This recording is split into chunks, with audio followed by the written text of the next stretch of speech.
I know you care for people, so I know you will tell me exactly and honestly what I need to do to protect my electronics from extrasolar radiation from Monday's eclipse. I'm so glad you asked. Let me put my thinking cap on. So, here's what you're going to do. Whatever size container you're going to use to protect your electronics, the first thing you need to do is put half that container of water in the freezer because you want a layer of ice. Take your electronic device that you want to protect and let's all put it into some tinfoil because tinfoil is a good protector against solar radiation. So just wrap it up really good.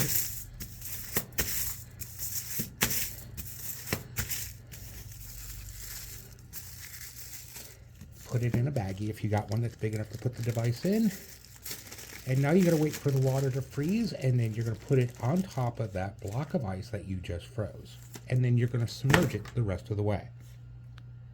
Now, just remember, the more electronics you have and the bigger they are, like a desktop PC or, your 60-inch TV, you're going to have to use a bigger container to put ice in. So, and you could go to the store and probably get crushed ice. It might work, but a solid block of ice is better. So you might need a deep freeze for this.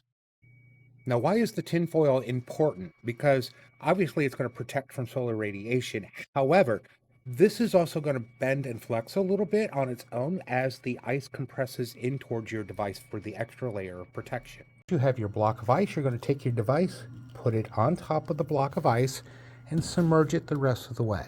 Now, hopefully you've got the plastic all nice and airtight.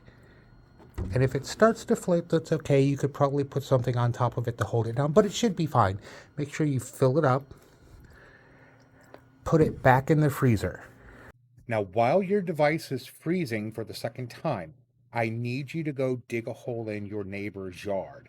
The deeper, the better, because your neighbor's soil is always better than yours. So go dig a hole as far as you can, and you might need a cinder block because when you fill the hole back in, you don't want to crush the device. So once everything is frozen, you've got the hole. If you're using a smaller device, this is why the cinder block is important because you can put the device inside the frozen block inside the cinder block and then cover it up and you'll be fine.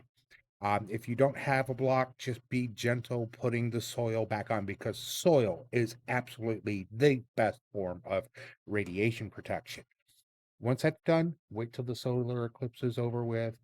Wait a couple of hours, dig it up, and check it. It should work fine.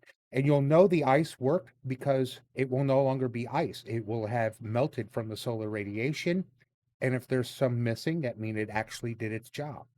Don't do any of that. That's all complete and utter bullshit. I just did that because someone asked me the craziest question. It was the only way to do it. So, yeah, there's not going to be any extra solar radiation because one, the moon's going to be blocking the sun, so there won't be any extra radiation that way, especially in the path of totality. However, there are going to be some atmospheric disruptions because that part of the ionosphere is going to shrink a little bit because it's colder. So it may disrupt some radio waves and GPS satellites might not be as quick and responsive with your device if you're in the path of totality. But otherwise, there's not going to be any problems. So there's nothing to fear there. So enjoy this solar eclipse.